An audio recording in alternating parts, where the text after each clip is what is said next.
Alright team, so welcome to your final video on goal setting. So by this point, you've hopefully done the first step, which is the wheel of life, which basically lets you identify where you need to be setting these goals in the greater picture of your whole life.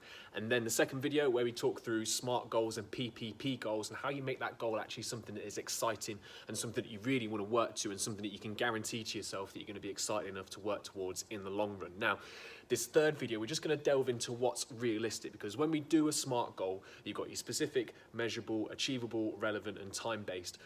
A lot of people struggle with the point of being what is achievable and within what time frame, especially when you're new to the gym and you have very little experience of doing this sort of thing. So you look to people like me, instructors, personal trainers, to help guide you in the direction of, you know, what is actually achievable for this person and what sort of time frame am I looking at. Because if you get this wrong, it can be very disheartening in the short term, and that will affect you kind of reaching that goal in the long term, because you put the work in initially, you don't see the result, it's disheartening, and then you buy out of the process fairly quickly, which we don't want to do. So if we can frame what is actually realistic in what sort of time frame, then we can set that goal and then still be excited about it, still work towards it, and then actually achieve it, which is the fun, rewarding part and the thing that we want at the end of it. So to break this down, we're going to focus on the two main simple goals that we see most of the time in the gym, which is either to lose weight or body fat, or gain weight, build muscle.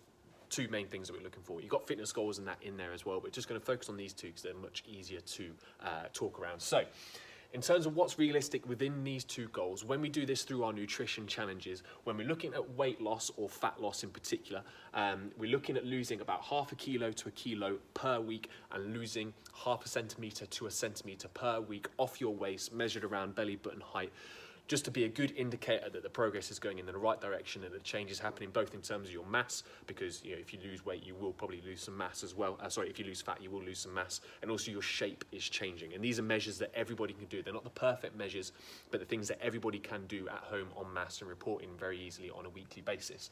So if that is your goal, to lose some body fat, and you're making those sorts of bits of progress each week, which we know is very achievable to do in a 5 to 10% calorie deficit, which shouldn't be too disgusting of a process. It should be fairly enjoyable at that point. You're not going to be hungry all the time. It's not going to be unsustainable. So you can just multiply how much weight you want to lose out by that progress. So say you want to lose 4 kilos, you could do that. If you get at the top end, you could do that within 4 weeks. If you're at the bottom end of that rate, you could do it in 8 weeks. So you're giving yourself a 4 to 8 week window of when you might achieve that goal. If it's going to be 8 kilos, again, it could be 8 weeks if you're at the top end of that scale, or 16 weeks if you're at the lower end of that scale. And it basically just helps you multiply out as like, right, I've got this amount of weight to lose. I'm going to roughly lose it at this weight, this rate per week. Multiply that out and it gives you your time scale for that goal. If you're looking to gain muscle and gain a little bit of body weight in that process, we're looking at 0.25 kilos per week as a gain, alongside minimal waist gain. So you want that to be going on the good areas, whether it is something that you focus on, upper body, chest, shoulders, that sort of thing, or lower body, quads, hamstrings, those sorts of things. If you can gain roughly that amount of weight per week on average, it's not going to be perfectly linear, it's going to be a little bit up and down. But if you can do that alongside the minimal waist gain, then you are probably putting on some good muscular weight and you're not putting on excess additional fat too quickly. Because if you go on a big dirty bulk with a huge calorie surplus, you are going to gain a lot of body fat in the process, which you're just going to have to spend time stripping off again. So we normally look towards this 0.25 kilos per week. And then the same thing, if you want to gain, say 4 or 5 kilos, you just multiply it out by 0.25, which I'm not going to do that maths in my head, but that again will give you your rough time scale for how it's going to be. And your muscle gain is going to be slower than your fat loss. It is going to be slightly harder to do. And you're going to have to be very consistent with your process to make sure that you do gain that roughly on a weekly basis. So that's how you kind of figure out your initial time scale. But the thing that a lot of people will not do at this point is they don't take into account any additional external factors into this. So I've just written a quick little list down of things that you do have to consider alongside this, because it's not just a case of, right, from today onwards, I'm going to be losing X amount of weight per week and I'm going to get to my goal. It's not as easy as that. You actually have to put into practice that process, and that in itself can be quite hard. So we're looking at things like actually building that habit and routine, because if you don't have that routine, you're not going to be making the progress anyway. So your first step might be actually building that routine and habit. So a lot of people will say it takes you about a month, 28 days to 2 months to actually build that habit. So that's a month to 2 months you have to put on top of this to build the habit in the first place. It's actually going to drive the process and the progress that you want to see in the long run. So you have to account for that habit and routine development at the start.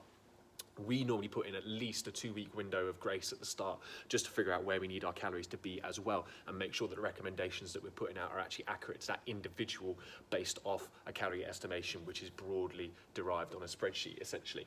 So after your routine, there may also be an element of skill acquisition in there. So whoever this person is, if it's yourself or somebody else that we're working with, that person might not have the skills to actually implement that routine straight away. So they need to learn how to cook, they need to know how to do a good shop, they need to know how to actually create their meals and put something that's actually kind of roughly balanced on their plate.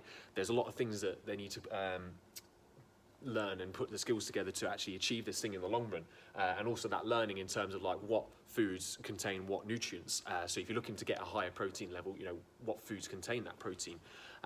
If you need to reduce your carbs down a little bit, which foods are high in carbs that you need to bring out a little bit, all those sorts of things. So you've got to account for time for learning and the skill acquisition as well.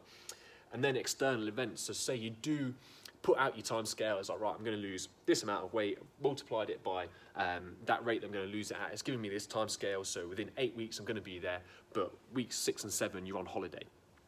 And it's probably not going to be the best environment for you to be making that progress. So you need to account for that as well, and maybe add an extra 2 weeks on the end just to broaden that out a little bit, because you know for those 2 weeks that you're probably not going to be making the best progress because you're on holiday and you shouldn't be thinking about those things. So that's just a little bit of an outline just to help you figure out what is realistic, what sort of time frame you should be giving yourself, making it accurate, making it something that is achievable, so that when you do pursue this goal, you do actually get the rewarding feeling of stepping towards it. Because if you don't get that rewarding feeling, it doesn't become fun, it isn't exciting, and that's where people start dropping off the process that actually leads them towards the progress that they want to make. So hopefully all of that makes sense. If it doesn't, if you've got any questions about this, please pop them in the comments below. We'd love to hear from you. We'd love to help you out with this specifically for you, because like I said, these are two just very generic, very entry-level sort of goals that we see a lot in the gym, but not everybody is working towards these. Sometimes it's fitness, sometimes it's confidence, all these sorts of things that we're working towards. So pop those questions, comments below. We'll get back to you. We'd love to hear from you. Otherwise, we'll see you in the next video. Cheers.